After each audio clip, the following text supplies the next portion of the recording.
ದೇವರಿಗೆ ಬೇಡಿದರೆ ಬೇಡಿದವರವನು ತಕ್ಷಣ ಕೊಡುವರು. ಏನಂತೀಯ ಸವಿತಾ? ಕತ್ತೆಗೇನು ಗೊತ್ತು ಕಸ್ತೂರಿ ವಾಸನೆ, ಹಣದ ಹಾಸಿಗೆಯಲ್ಲಿ ಮೆರೆಯುವ ನಿನ್ನತ್ರ ಗುಲಾಮಗಿರಿ ದೇವರಿಗೆ ಎಂದಿಗೆ ಕೈ ಮುಗಿಯುವುದಿಲ್ಲ ಈ ಸವಿತಾ.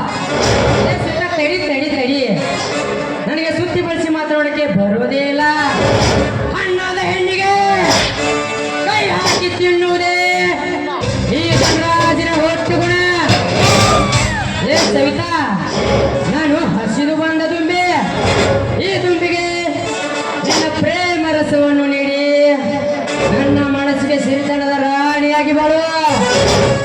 ಎಲ್ಲ ನಾಯಿ ಉಣ್ಣಲು ಗಂಜಿ ಇಲ್ಲದಿದ್ರೂ ಪರವಾಗಿಲ್ಲ, ಆದ್ರೆ ನಿನ್ನಂತನ ರಾಣಿಯಾಗಿ ನಿನಗೆ ಸುಖ ಕೊಡೋದಕ್ಕೆ ಎಂದಿಗೆ ಇಷ್ಟಪಡುವುದಿಲ್ಲ ಈ ಬಡ ಶೋಪನ ಮಗಳು ಸವಿತಾ.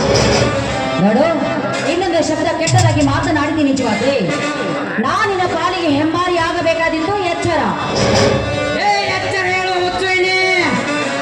ನಾನು ಕಾಮುಕನಾಗಿ ಆರ್ಪಡಿಸುವ ಮುನ್ನ ನೀನಾಗಿ ನೀನೇ ನನಗೆ ಒಲಿದು ಬಂದರೆ ಸರಿ, ಎಲ್ಲವಾದರೆ ನಿನ್ನ ಬಾಳು ಬಲುಗೋಳು.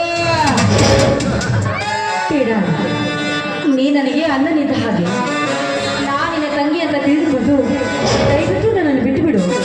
ಅದರದಿ ನಾನಿನ್ನೂ ಏನೂ ಅರಿಯದ ಕನ್ಯಾ.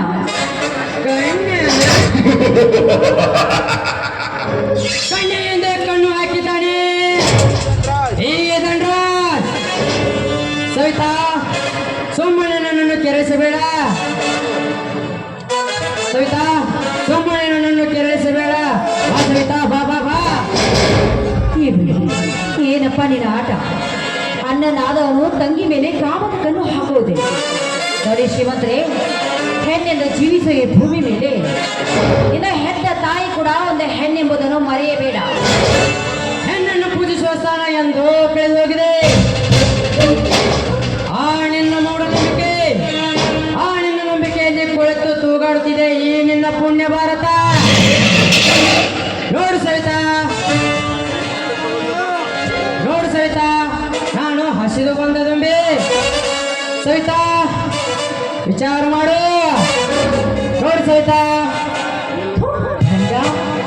ನಾನು ಕೈ ಮುಗಿದು ಬೇಡಿಕೊಂಡರೂ ಕೂಡ ನಿನಗೆ ಕರುಣೆ ಎನ್ನುವುದೇ ಇಲ್ವೇನೋ? ಕಾಮದ ಕಾಗೆ ನನ್ನ ಮೇಲೆ ತೋರಿಸೋ ಆ ನಿನ್ನ ಕಾಮದ ಕಿಡಿಯನ್ನು ನಿನ್ನ ಅಕ್ಕ ತಂಗಿಯ ಮೇಲೆ ತೋರಿಸೋ ಕಾಮುಕ. ಏ ಸವಿತಾ, ನನ್ನವರ ಹುಟ್ಟಿದವರ ಬಗ್ಗೆ ಮಾತನಾಡಿದರೆ ಸಿಕ್ಕಂತೆ ಶೀಲ ಹರಣವಾಯಿತು. ಎಚ್ಚರ. ಎಲ್ಲೋ ಭಂಡ, ಕಂಡವರಿಗೆ ಸೆರಗು ಹಾಸೋದಕ್ಕೆ ನಾನೇನು ಸೂಳೆ ಅಲ್ವೋ? ಸೂಳೆ ಮಗನೇ. ನೀ ಕೊಟ್ಟ ಪೇಟು ಬಲವಾ